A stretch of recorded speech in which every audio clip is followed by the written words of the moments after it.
Okay. Right, hello everybody, and welcome to another edition of the Anthony Peake Consciousness Hour. As usual, the Gremlins play games with us, and we've just had problems with my sound. And also, we seem to have lost my producer Dear over there in the United States, in Denver. I'm hoping that everything is okay, but I'm assuming that everybody can see us here, which is really good, and can see my wonderful guest, Dr. Smith. I'd like to introduce you guys. I've known of Carl's work for quite a few years now, and we've sort of revolved around each other for quite a long time. In that I knew of his work and he knew of mine, and we've developed this great area of mutual interest and mutual admiration in the things we're both trying to do in terms of our working. Just to tell you a little bit about Carl. I'll be reading this, so it won't look that impressive, but it's one of those things. Okay. Carl H.Smith is Director of the Learning Technology Research Centre, the LTRC, and Principal Research Fellow at Ravensbourne University. He has 16 years' experience conducting R&D into the application of hybrid technologies for perceptual and cognitive transformation. He is currently working on 4 EU projects, including the Horizon 2020 project, WEKIT, which is Wearable Experience for Knowledge-Intensive Training, which aims to create wearable experiences, an entirely new form of media. His other projects involve context engineering, Umwelt hacking, natural media, cyberdelics, sensory augmentation, empathy engines, memory palaces, artificial senses, and body hacking. Now, one of the highlights for last year's Breaking Convention at Greenwich University was attending Carl's lecture there. And if anybody gets the opportunity, Carl's lecture is available on their website, and it's well worth checking out. So Carl, without further ado, welcome to Consciousness Hour. Thanks very much, Tony. Okay, it's wonderful to have you here. Just to let everybody know as well that Carl was one of the gang of us that went up to Drakelow Caves this time last year, and we did an event called Recreating Plato's Cave. And I'm hoping that Carl will be joining me and a group of others when we try to reproduce that experiment, for want of a better term, in Athens, which hopefully my Greek publishers will be deeply involved in as well, and hopefully as well to get the involvement of the Greek Tourist Board. Now, just to tell me a little bit about your background, how you got into this work, because I've never really discussed this with you, so it'd be really interesting to know how did Carl Smith become involved in all this? Yeah, well, basically, my background was art history, and then I did computer science. I was always interested in the mix between art and computing. And then I did architecture for 7 years. And during the 7 years of architecture, I did a lot of 3D modeling. And that did something to my brain. Spending many, many hours reconstructing these ancient buildings around the world. My first project after my studies in Glasgow Uni was reconstructing the Palace of Darius in Persepolis. Wow. In Iran, and it was utterly mind-blowing to jump out of one context and into another. But the process of doing all that 3D modeling was quite profound, because it would affect simple things like, because I was building such large structures, it kind of improved my vision. It improved my ability to drive. I was able to see further down the road. But it also started to program my dreams. I was able to sort of enter these spaces by working late into the night on these 3D models. I was then privy to that information in my dream world. So it started me, thinking about what is it about the ability to program dreams, the ability to look at your peripheral vision and access your peripheral vision by working on something that's of large vision. And I suppose that was a very early start. And then because of that 3D modeling, I got into virtual reality 20 years ago, because those models were then put into virtual space. And then because a lot of these were ruins, I could then put them into augmented reality space and superimposing the 3D model over the actual ruins. So that got me into that stuff very early on. And then moving into things like sensory augmentation, working with Cyborg Nest on their North Sense device, and thinking about not just vision and auditory stuff, but also what can we do with the other senses how can we create new senses? How can we combine the senses that we already have? You know, what kind of senses do we not normally think of as senses? And I've always been interested in the psychedelic realms, the entheogens, and all the rest of it. And I see all of those as different ways of accessing the perceptual realms that we normally think are very limited. Can you tell us a little bit about this? I mean, there are two things, because one of the things that I hadn't realised that we both shared art history as a background, because many years ago I was going to be doing my own PhD in art history in the work of Piero della Francesca, particularly because Piero della Francesca quite fascinated me in the way he used virtually three-dimensional areas within his paintings. You know, for instance, you know, like the flagellation. I've seen work people have done with the patterns on the floor in the flagellation, whereby you can position all the figures within three-dimensional space because of it. So the work you're doing here is intriguing. But can you tell us a little bit about the mysteries and the way in which human perception works? Because it's one of the things that is quite central. A lot of people never really think about when we perceive things, what we really mean by this. Because you spend a few minutes just describing your position on this and your discoveries in terms of how human perception works vis-a-vis virtual reality and augmented reality as well. Sorry, Tony, your audio is all gone. Like it's all like sounds like you've gone gremlin. Oh right, can you hear me now? Yeah, no, it's all gone. Whatever's changed, I don't know what it is, but there's a glitch in the matrix there. Oh really? Okay. Can you hear me enough to answer the question? No, I didn't hear the question. So Okay. Just keep talking, maybe it'll come back. Okay, the question was, in terms of your work with... No? No. We've lost it. This is problematic, isn't it, I think? Come back now. Have I come back now? Okay. Okay, this is interesting, isn't it? What my question... It's fine now, it's come back. Okay. My question was, in terms of we mutually share an interest in art history. Yeah. And my interest, I was planning to do my PhD in the art of Piero della Francesca, and particularly his painting The Flagellation, which intrigued me. And I'm always interested in how art can be applied to virtual reality and such like, and seemingly this is what you're doing. And I was interested if you could just explain to the listeners and the watchers, or whatever we want to call them, as to when you talk about consciousness and perception, just tell us a little bit about the state of play of what we mean when we talk about perceptual reality, just for a few minutes, just to give us a little bit of background before we move into the VR aspects.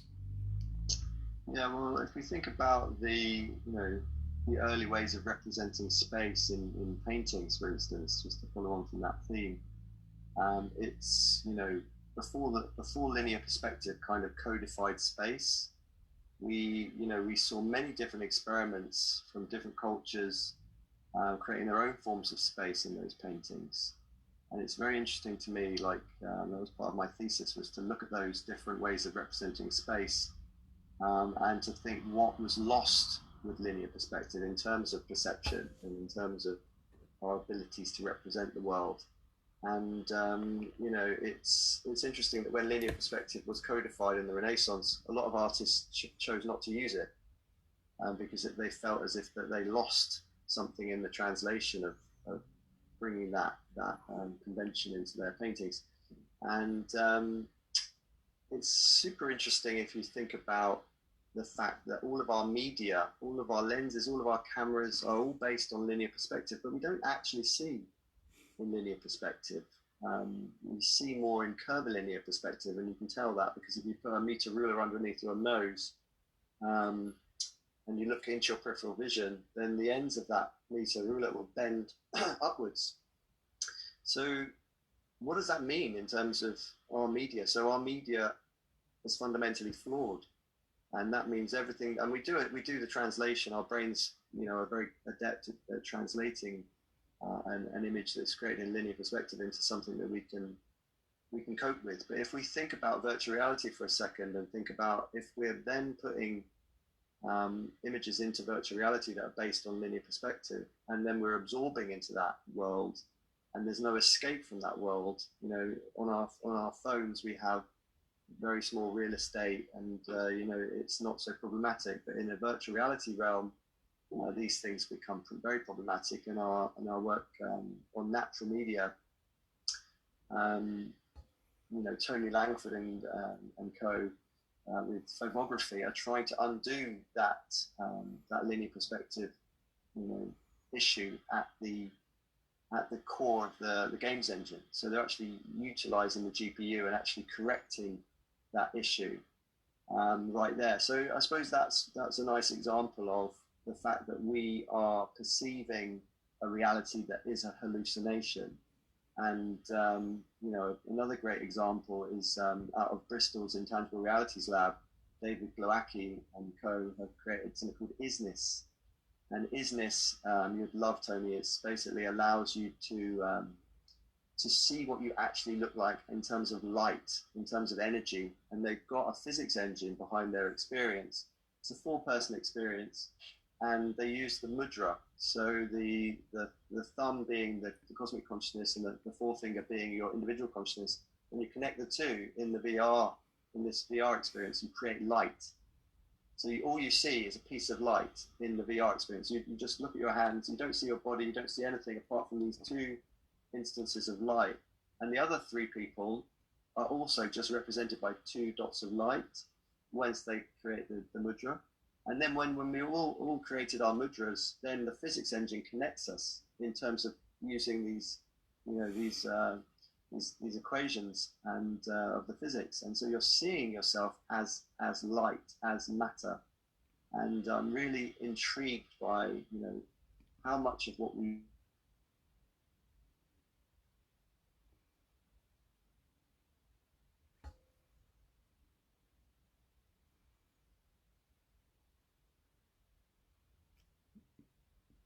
Carl, you seem to have frozen. And so much of what we want to access may be on the other side of that. And that's why people do experiment with these psychedelics and with entheogens. And I'm really intrigued by the consciousness of light and the different degradations of light in, say, for instance, the astral plane. In the dream realms, we're seeing light bodies, we're seeing things emanating light, and in our normal everyday life we're very dependent on the sun, which is producing light and shining light upon objects. Much like in DMT, it relates directly to the astral, because you're seeing this holographic light in everything's made of light, and that for me is, we're seeing with the Imperial study that there is a direct link between the astral and what seems to be going on in DMT. I would certainly agree with Gallimore that it's more of an orthogonal reality rather than a dream reality. I definitely think it's nothing like my dreams, apart from the fact that in the astral you have a light body, you are seeing things made of light quite often. But then when you go to the next level up, which is 5-MeO DMT, you literally are experiencing yourself as the light source. So I'm really intrigued by those different degradations, if you call it, different relationships with light in different types of consciousness. And what does that mean? That we can access, whilst in this third dimension, we can access all of those ranges. And so for me, my current interest in consciousness is what is that? What does that mean? And an experience like ISNIS is a fantastic way of transforming yourself into light. That is absolutely intriguing in so many different levels, because this is very much the area I've been fascinated by. The nature of light, the nature of when we are in altered states of consciousness, what is the state of illumination that's going on? How is it you see shadows? There seems to be light sources going on, but also the implications here for the concept of biophotons and everything else as well. And with this, the work of a friend of mine, Istvan Bokken in the States, is very, very intriguing. And I feel that we could probably go off, because I'm so fascinated with what you just said. You've triggered so many questions in my mind, but these are questions that are probably going to get quite technical, and I think we probably need to lead them to when you and I next meet, because there's a lot of what you were saying there is really, really exciting. So in terms of your own work, and we'll come back to your work later, but in terms of your own transformative experiences, in your own research. Can you tell us a little bit about this? Hmm. Yeah, well, I suppose it all started at the magical number of 27. When I was 27 years old, I had my first transformative experience, I suppose. Um, and that was actually on New Year's Eve, 1999. And I was expecting, everyone was expecting the Millennium Bug to hit um, at midnight, and everyone expected the computers to all go down or something tragic to happen to the world's systems. Um, but I was in a friend's flat at 2 o'clock in the afternoon on a whatever, I think it was a Friday, and I literally went into this upper it was in the upstairs, and it was an empty lounge, and I walked into this empty room, and I went directly out of body, like standing up. I was without any warning. I was taken out of body, and I felt myself go up, um, and I suddenly was aware that I was just this ginormous beam of light, and I was just made of energy, just pure, unlimited energy, and I was this javelin or a spear. Imagine a spear of light, um, and obviously quite a shock as to what had happened. Um, and then I was aware that I was rotating in this wheel of light, and there was 7 other beams of light um, that I was actually a part of. And as soon as I realised this bike wheel of light, imagine a bike wheel with spokes, um, I was told that this disembodied voice was saying, your soul is inhabiting 7 other bodies, and you're only aware of one in this constellation of light. But look up, because you're in a larger structure of light. This wheel of light is only one part of what you are, and look up. And before I could look up, my friend was calling my name from downstairs. And as he called my name, I was pulled out of that space and was gradually poured back into my body. So imagine a bottle, and my feet are at the bottom of the bottle and my head's at the top, and I'm being poured back in. And yeah, effectively I was told again by this voice, you're not Carl, you're having the experience of being Carl, but you're much larger than that. And the second thing was, there is no death. And the third thing was, tell everybody. And I thought I really liked that last bit of advice, because everyone's always, whenever you talk about your transformative experiences, always keep it to yourself. These things are very private. They're not meant to be spoken of. And if you do, you desecrate the experience. But that permission, if you like, was something that I've always taken to heart. And from there, I really wanted to understand what the hell caused that experience, and what was it, and what was it related to the fact that it was a special day in the year. I mean, it was completely, there was certainly no substances involved. I was entirely sober. And yeah, I still to this day have no idea what could have caused it, because when I started to explore the entheogens, and nothing like that experience, nothing at all. Even the 5-MeO experience is absolutely very, very different. No disembodied voices. So it seemed like a one-off experience that was my big breakthrough and my big kind of motivator and what it really taught me was that consciousness isn't behind your eyes. It's absolutely everywhere. And things like language, the technology of language has basically put us in a box. And me being told from an early age, you're Carl, you're Carl, you're Carl. Even when I was a child, I was able to look at a tree and be the tree. There was no difference between me and this tree. I was actually, it was only as I was programmed and told this is what you are, this is what you are, that I began to separate from everything else. And I always think of language as the great distancer in that sense. But obviously it's a technology, and it's a double-edged sword like everything else. So what do you think? You've had years to think about this experience, and I remember you telling me about this when we first met, or the second time we met. And it's always intrigued me, the idea of 7. Your consciousness is part of 7 entities. Have you researched anywhere else, any other cultures or any other belief systems that reflect something similar to that? Well, it's funny because I found a book called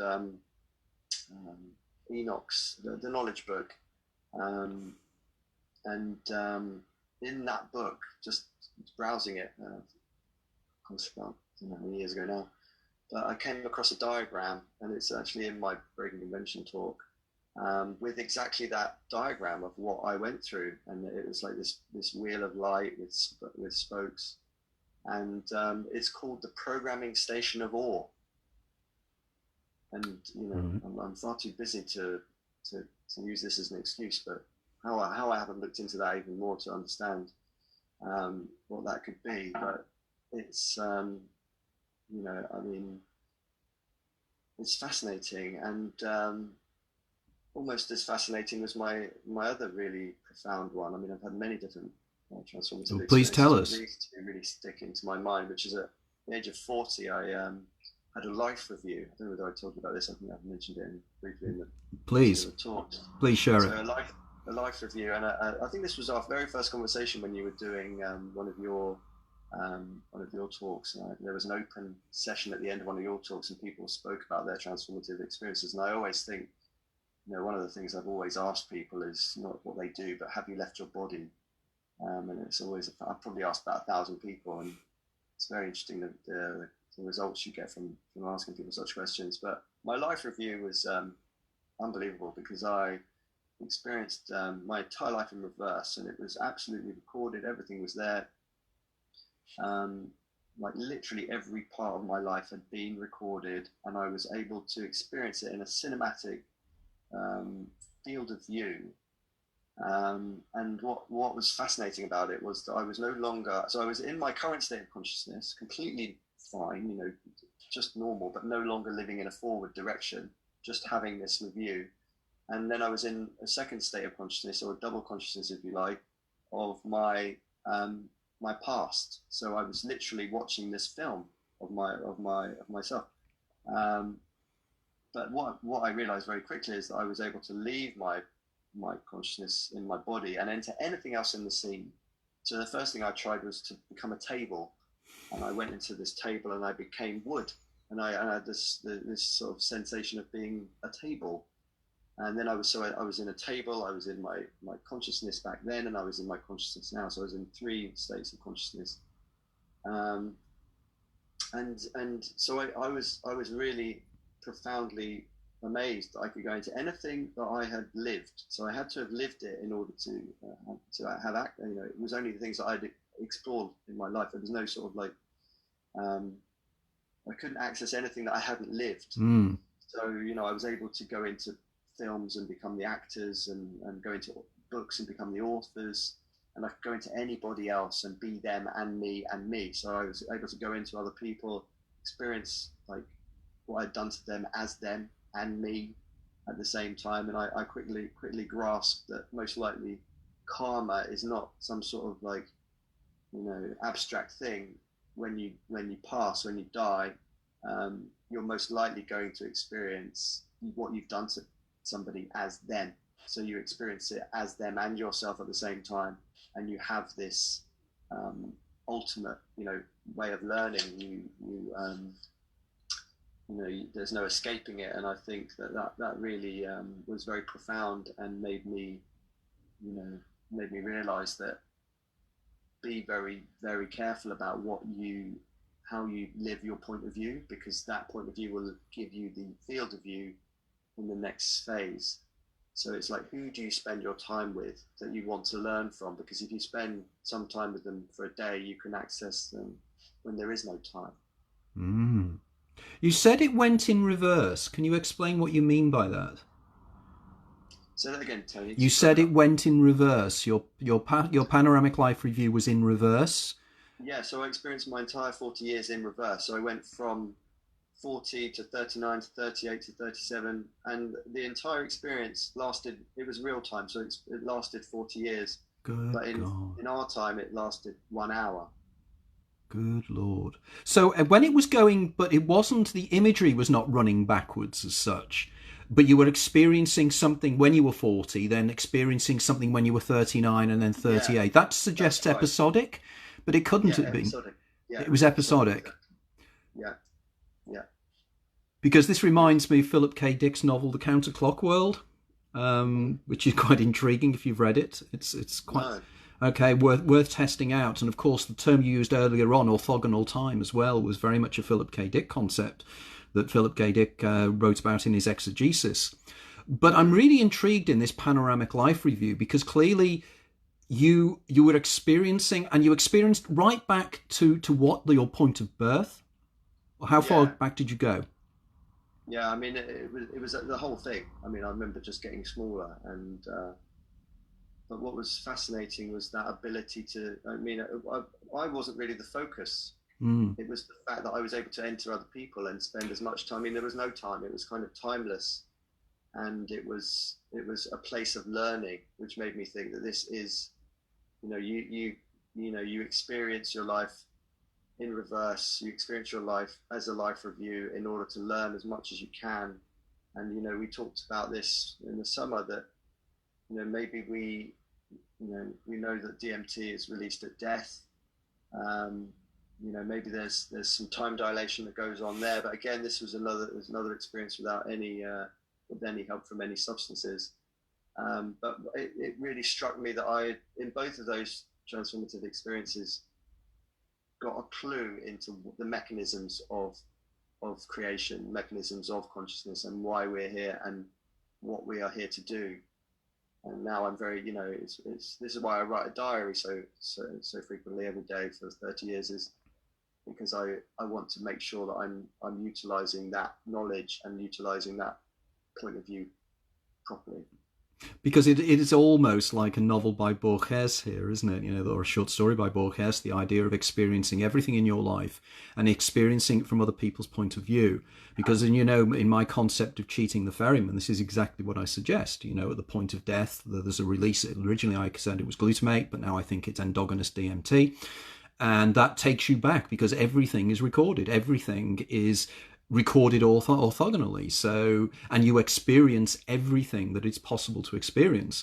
Now, when you last told me that, it enthralled me because it was vindication of my own hypothesis. And it's so important to realize that, we are experiencing this life, but we're experiencing this life as an overall experience, as a holographic experience, literally in terms of holographics. And to speak to somebody like you about your experience there, it is just astounding. It is absolutely astounding. And I think we could do just a whole program on that. But I know that we have to move on. So can you tell me something about your present work and what you're doing now? Because you're involved in something called the Cyberdelic Society. This really interests me. Can you tell me more about this? Or before you do that, Col, the book you mentioned, the Book of was it from the Book of Enoch, or was it a book? Yeah. It was in the Book of Enoch, the original Book of Enoch. So we're talking about the apocryphal Gospel of Enoch. Yeah. We really do have to talk. We really do. Okay, but going on to the Cyberdelic Society, can you tell us a little bit about that, please? Sure enough. So I mean, I'm very intrigued by the power of the psychedelic experience, the benefits, and we're seeing benefits across the board when it comes to LSD being used for alcoholics. We're seeing PTSD being looked at with things like psilocybin. Depression being not cured with ketamine, but it's certainly being the worst of it being mitigated against if people are suicidal as a temporary measure. And I see a lot of people on SSRIs that are taking these pills daily, when a macrodose of a psilocybin experience can actually alter you profoundly in one day. And therefore not needing to be dependent on drugs that are detrimental. So I'm really intrigued by the power of these substances and the fact that a lot of these illegal substances are being used to treat the problems caused by the legal drugs. So, but not everyone's going to take them, and absolutely, they shouldn't. If you're doubting yourself, and they're generally non-specific amplifiers. They'll amplify anything that's underlying in the subconscious anyway. So they can be quite dangerous. And so I was always interested in how do we get people to those states without the substances. And I suppose my work now is in two different categories. So I'm looking at different technologies that can not replicate those psychedelic experiences, but at least allow people to explore their own consciousness, which is your birthright, which has been taken away in the culture that we're in, which is one of consumption and consumption of things external to yourself. So I'm very interested in how do we bring people back to their own felt experience. And we're seeing now with the current crisis that the people that were absolutely anti-technology in a very sort of Luddite way, and absolutely that technology is being terribly designed and is harvesting our attention, and is something that we demand should be better for us and not better for the corporations. But the point is that can we use technologies to democratize the psychedelic experience, to enable people that are too scared to try a psychedelic because of the loss of control, and the beauty of some of the VR experiences, etc., is that you can take them off at any moment. You can't undo once you've taken ingested an ayahuasca journey. You can't stop it. And a lot of people would say that the lack of control is part of the process. Absolutely, I think that's true with the psychedelics, but I think that the complementary psychedelics and the potential of moist media, which is when you're combining the entheogens and the psychedelics with the VRs and these experiences, then you're seeing a whole new science open up. And a case in point, I know David Proeckl and Ioannis are doing a study with Imperial where they're going to look at a low dose of psilocybin whilst doing that experience where you're turning yourself into light to see if you can enhance the experience. And I know that David's already published a brilliant paper that's readily available online, where he's compared Ioannis with a psychedelic experience, and they've got some very, very incredible results. But when you combine the two, I think that's when the magic really starts, and I'm really intrigued by the combinations and not limiting. I mean, we have a big opportunity with these technologies to create them in a way that we want. And I think the DIY culture, we can't predict the future, but we can invent it. So it's about getting those narratives out there and getting people, we decided to call it a cyberdelic society because we want to meet the others. We created incubators all over Europe and over the world where we would go to different cities, major cities, and actually see what other people are doing in those cities in terms of psychedelics. So creating a network around that principle, and you're seeing lots of different grassroots groups springing up. So you've got things like technodelics. Technodelics is different again to cyberdelics because technodelics is not focused on the digital. It's not focused so much on the internet. It's focused on any stimulus that can create an altered state of consciousness. And you could argue that that's all of art. Then you've got digidelics. You've got psychotechnologies from Vavaki, and there's lots of different transformative tech sort of grammar that's growing as a result of the growth of these technologies and people wanting to do tech for good on themselves, tech for good on society. We're seeing amazing work done by the Centre for Humane Technologies, which is a backlash against Google and the harvesting of our attention, as I mentioned. So the downgrading of humanity is occurring, and we are being subjected to all of these tremendously powerful psychological algorithms that are just there to turn us into data, to monetize our attention, and this is what all of these things are trying to backlash against. Yeah, because one of the things that again I'm fascinated on the implications for lockdown at the moment on people's consciousness, on people's dreaming states and everything else as well. And it's an area that really needs to be researched. And one of the things that really fascinated me about your work was when you did your presentation last August at Breaking Convention, when you were describing what you were doing in terms of virtual reality with the virtual reality headset that you were wearing when you did your lecture. Can you tell the guys a little bit about that? Because that was a very intriguing experiment, and indeed what results you got from it. Yeah, so that's the Seeing Eye project that I'm working with Mark Farid and his team, and that's been a long time in the making. So 5 years to put that together and to get the hardware good enough to actually do the experiment. And Mark actually did a project before Seeing Eye. So to explain, it was called Data Shadow, and during Data Shadow, he was exploring privacy, and he's very concerned that we're losing our privacy, and you can see that now with COVID, how they're using it as a mechanism to bring in all this, these draconian surveillance laws. So he was warning about that early on, and the project Data Shadow, he got everyone, as an individual, he got you to, this is outside a college in Cambridge, he got a shipping container, and got you to go. He took your phone off you, and in 2 minutes,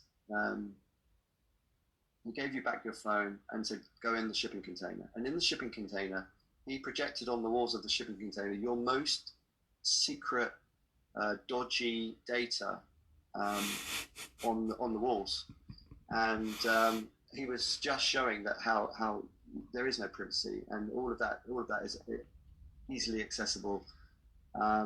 And during the press conference after the show, there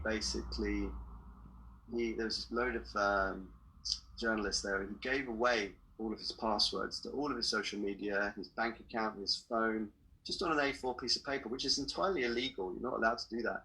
But he did this, and I'd taken him to Japan to be on a panel on context engineering about 6 months beforehand, and he mentioned this project, but I'd completely forgotten what he was planning to do. So as soon as I got this A4 bit of paper, I logged onto his Facebook and changed the password. And then I logged onto his Twitter and changed his password. I should have logged onto his Hotmail because that was the master account. But I put my hand up and said, "I've got your Facebook, I've got your Twitter." He was very angry because he was like, "I know you though. That's not allowed." I was like, "No, I didn't know there were any rules.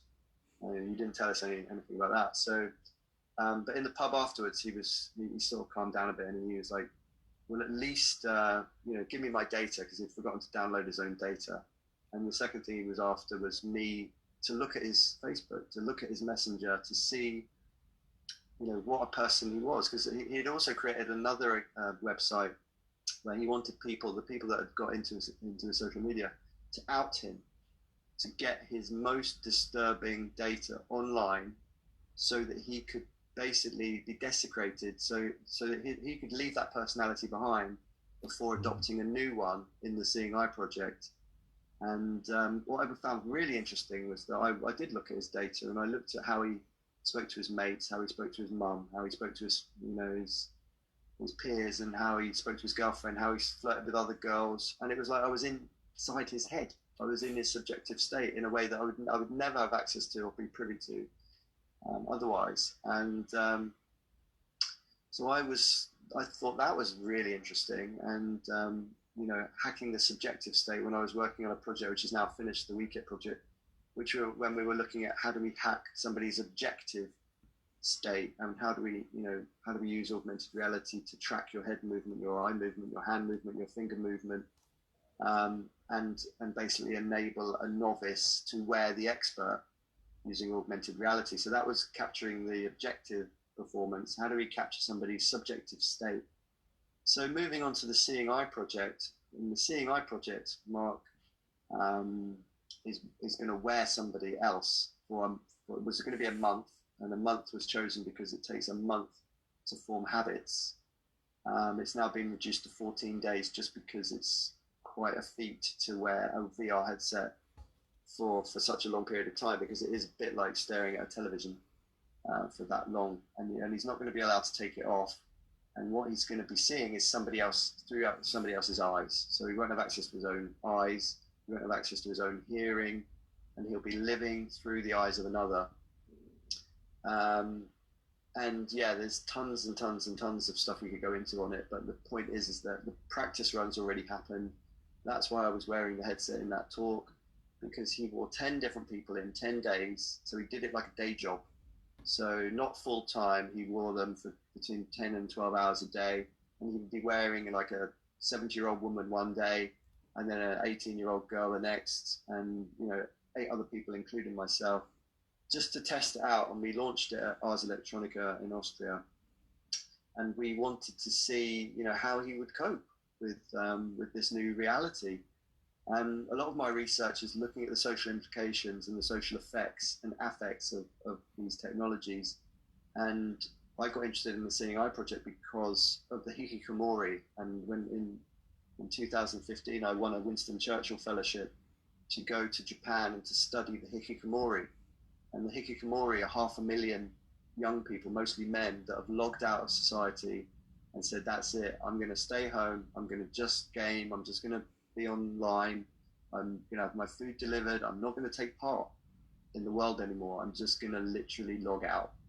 And if you think about the film Ready Player One, when the virtual realm becomes so alluring that we no longer we're no longer in the world anymore, because we just use the physical world as a base layer to jump into the virtual. Because in the virtual you can be whoever you want to be, you're not limited by your looks, you're not limited by your gender, and it's an infinite playground. And I think the dangers that we face with the mainstreaming of virtual reality, and Mark Frid's looking very closely at this, is that we will no longer want to live in the real world. We won't need to. And we've always been looking for escape routes for time immemorial. And one of the things I'm doing with the Double Consciousness Project is to look at those different escape routes. So you could argue that VR is one. If we can live in virtual reality, that's definitely a probable escape route for having a double consciousness, or living in parallel. Another one would be dream hacking. So we've seen lots of attempts to have lucid dreams. A lot of people have perfected that art. It's not easy to have a lucid dream. Most people on average have one in their lives. I know you've had an interesting one, which you should tell us about. But the point is that, is it by design that they're very rare and hard to achieve? And if technology enables us to have them, and I'm not just talking about digital technology, although that could be one part, because there's a lot of research going into transcranial stimulation. So wearing a cap while you're asleep, and during REM, a small amount of electricity hitting the left or the right angular gyrus to create a lucid dream, a reliable lucid dream. But that's one part of it. And I know Sam is looking into a lot of this stuff. And so galantamine, if you combine the transcranial with a smart drug like galantamine, which is known to allow you to enter lucid dream states, then that stacking starts to make this a reality. But as my friend Sean from the Waldorf Project says, he had an amazing lucid dream where he was basically living a whole life in one night, and he met a girl and fell in love. They got married, they had a baby, then she cheated on him, they got divorced, and he was an old man and killed himself, I think. And then he was so profoundly altered by this dream that he woke up and he wrote the whole thing down. And it took him 12 hours to write the dream down. And then he went back to sleep and had another mad dream. So the danger of that, again, is that we live in this nested ecology of a double consciousness where actually only one side of the consciousness is being nourished and the other side is being neglected. So that's the second example, living in a virtual or living in a lucid dream state.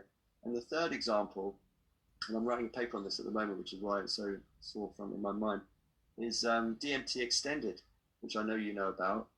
So the work of Andrew Gallimore, Rick Strassman, and others that are trying to achieve this. I know they're trying to get this kick-started in Imperial. It's going to be one of the next studies that I'm going to try and experience. DMT extended is the ability to prolong the DMT high, the peak of the DMT experience, we'll probably start with 30 minutes or something like that, so an extension of 3 times. But the brilliant talk from Andrew Gallimore at Breaking Convention was phenomenal. The idea that we could permanently exit the 3rd dimension and live in hyperspace. And I joked to Altered Futures last weekend that, you know, everyone's talking now about not so much altered states, but altered traits. And how do we have permanent benefits from these substances and these techniques?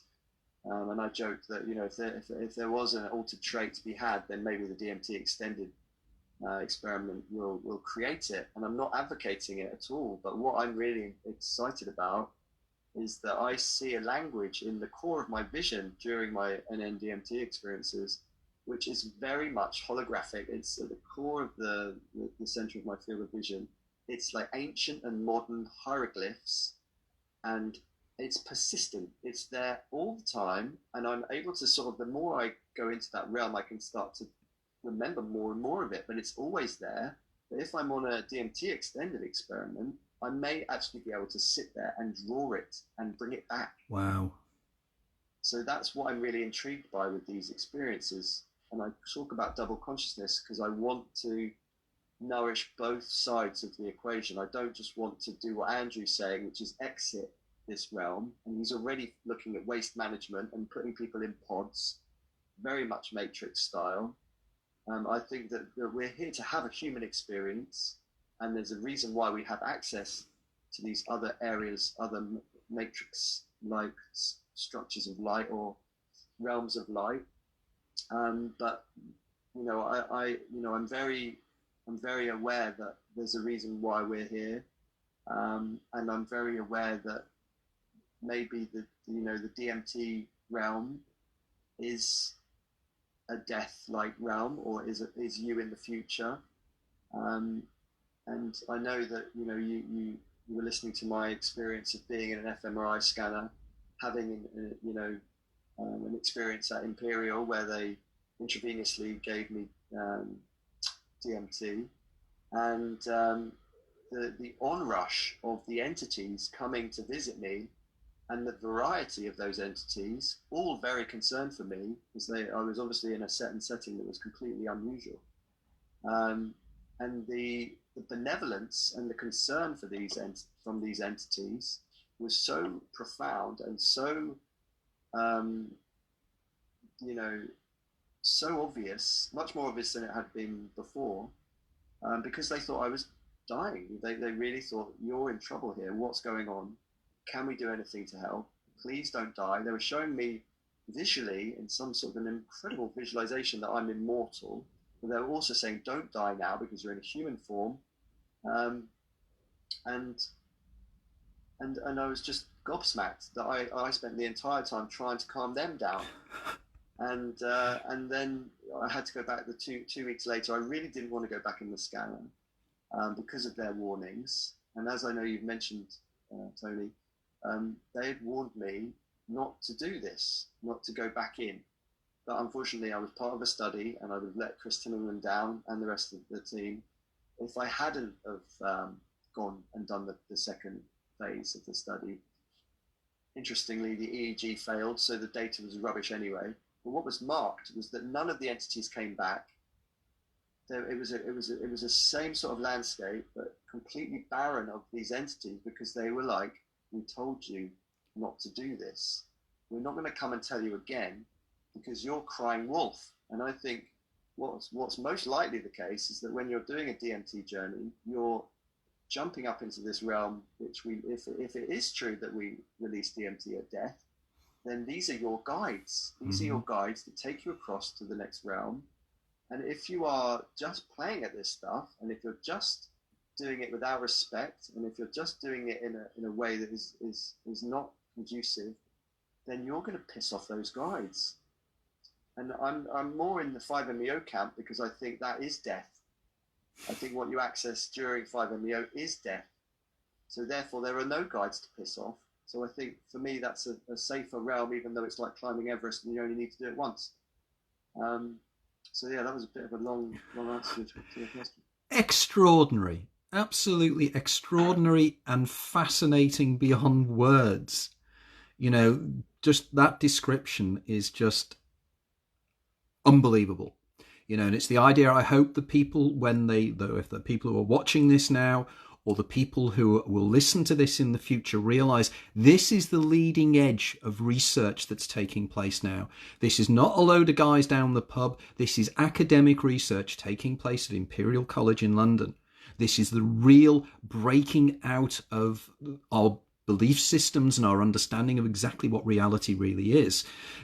Carl, can you just explain a little bit about the project you're involved in at Imperial? Because I know I've mentioned it many, many times, but it would be good to be able to put it into context, exactly what is taking place there. Yeah, well, the study, the NN-DMT study from Chris, was two-phased. First phase was intravenous DMT with EEG, so just looking with EEG at the brain. Second phase was looking at EEG plus fMRI. So they're looking at blood flow. They're looking at what parts of the brain are being affected at what part of the experience. And Chris has found that it is very much the signature of the brain is very much like being asleep, being in a dream state. And I was fascinated by his conversation with Andrew Gallimore about this, because Andrew, and I agree with Andrew, it's certainly more than that. It may have the signature of sleep or dreaming rather, but there's a lot more to it, and that's why I think these next experiments are going to be super critical. The DMT extended experiments and the 5-MeO study, which is happening. We've been doing a field study in Amsterdam where it's completely legal. So I think that once we get an understanding of the difference between the NN-DMT state from the brain's perspective, and once we see the difference with the 5-MeO and how what differences there are in the brain. I had an amazing conversation before this one with Rodrigo, who I know you're going to chat to. He's going to be a future guest, yes. And he's listening in. I just noticed he's on here. Yeah, so one of the things I'm really intrigued by with his work is that he's claiming that he can get people into a DMT state without DMT. And I'm really, really, really interested in that, because I spend a lot of time with transhumanists. I spend a lot of time thinking about, do we want to go down a route of total dependence on technology? I've got friends that say we've always been dependent on technology, and in fact our humanity itself is dependent. It comes from technology and our interaction with technology, and I think there's a lot to that as well.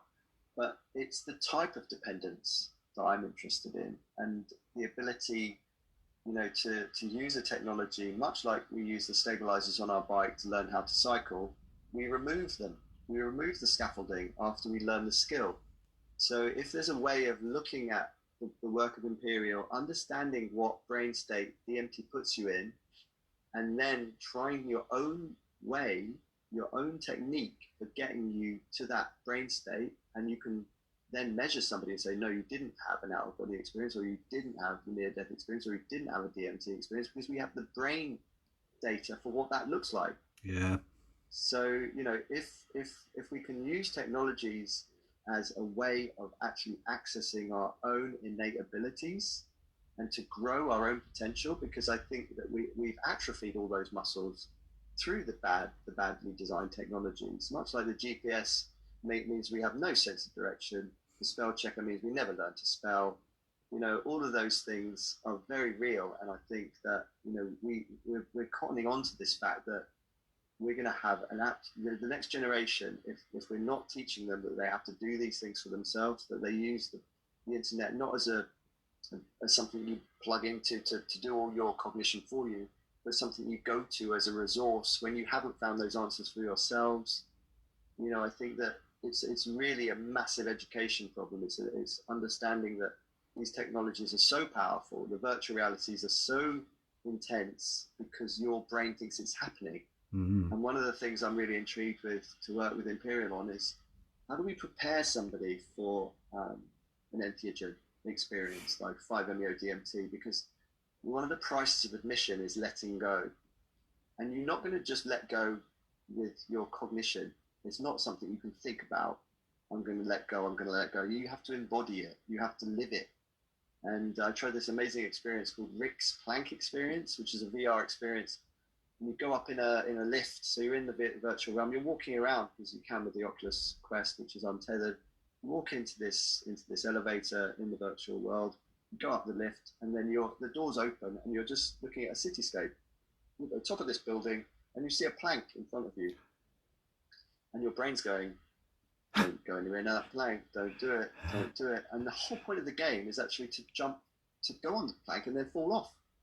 And obviously, everything, your whole, and it's really interesting seeing, how your brain's protecting you, and survival is the main function of the brain. So you're going against everything your brain's telling you to do, and it's a process of letting go. And you're dropping to the floor. You're falling at the same rate that gravity allows, and then you hit the floor, and then there's a wipeout when you die in this virtual realm. And I was like, wow, this is a brilliant mechanism for allowing you to practice in an embodied way the process of letting go, to prepare for such entities or whatever else you're trying to prepare for. Learning how to die well is a tremendous art. And my co-founder Jose is working on a near-death experience for just that. And I think if we can use the virtual to build parallel realities that enable us to think, oh, would I want to live in that reality? Is that the way we want to build the third dimension? We're in a crisis of meaning at the moment, so we need these other realities to practice ways of living that we currently can't. This is the completely the different angle from transhumanism that most people would necessarily think about, because I know you've spoken with Ray Kurzweil and individuals like that. But what you were just describing there, my brain is going 10 to the dozen thinking, what's the implications for this? What's the implications for that? If the next generation is evolving where they have this symbiotic relationship with virtual reality, like the cases with people on Second Life, where people are having whole alternate lives on Second Life. Then extrapolating from that, your point about having a life experience in a lucid dream and living a whole alternate life. And I've had 2 of those dreams in my life. And recently I had a really uncanny dream, which has completely shattered my concept of everything. And you intimated earlier on about my own lucid dream state, when I've only ever had one profound lucid dream state, and that changed everything. It changed completely my understanding of what I am, who I am, where I am located, where my consciousness is located. I'm suddenly not 6 inches behind my eyes. I'm somewhere completely different. I'm gaining information from everywhere. Absolutely, Carl, this has been an unbelievable interview, and I know that people out there, this is where we are going. This is where myself and my group of associates are going. We are not playing with this. This is really powerful stuff that we're working on. We are pushing the envelope of human civilization at the moment, and what it is to be conscious and what it is to be alive and a thinking entity. Carl, absolutely astounding. Can you let everybody know how they can contact you, the various areas that you're involved in and everything else to end the interview? Because I'm sure there's going to be people out there that are going to be going, I really want to know more about this guy's work. So please fire away. Yeah, sure. Okay, so I'll give you one tiny other little takeaway, which is one thing that I learned from Andy Letcher, brilliant podcast recently with Lauren Fields, and he talked about this idea of double consciousness, living elsewhere, from the perspective of what the cordyceps mushroom does to the ant, and the one that climbs to the top. This mushroom basically infects the ant, and it becomes a zombie. It basically gets onto a leaf at a certain angle and chomps onto the leaf, and then a mushroom grows out of this ant, and then it spreads its spores, infecting all the other ants beneath.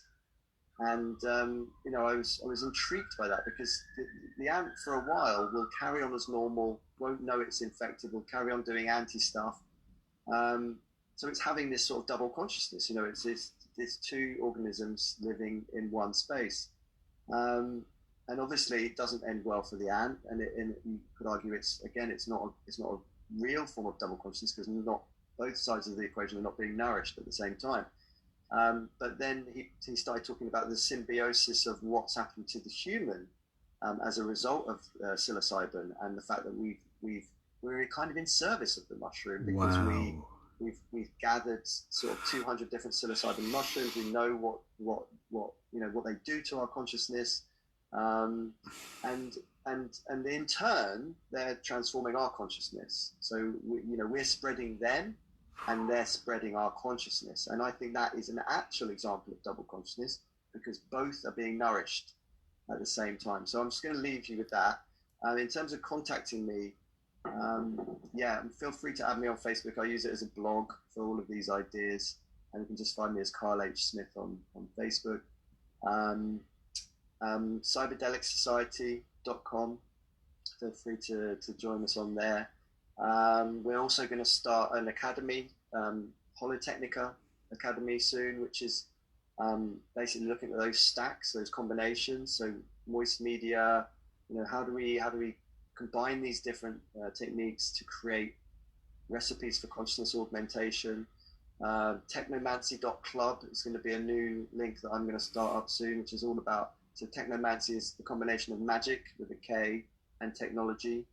And also my email is c.smith@rave.ac.uk. So any of those you can reach me on. Simply astounding. This is the level we're now taking Consciousness Hour to. This is really what we really are all about here. Thanks everybody for joining us. I hope you've enjoyed it all. I certainly have. My head is now spinning with lots of ideas for a lot of projects I'm working on in terms of double consciousness at the moment. So Carl, thank you very much. Let's hope that we can get this event off the ground next year in Greece, because this is going to be absolutely sensational. If we can recreate Plato's cave in the location that Plato's cave said or believed, or where he thought he used the model of this cave for his allegory of the cave, this is going to be very, very exciting stuff. So, Carl, thank you. Wonderful guest. Absolutely my brain is smashed, as I knew it would be. Okay, thank you very much. Cheers. Thanks, Harry. Okay. Cheers. Thank you.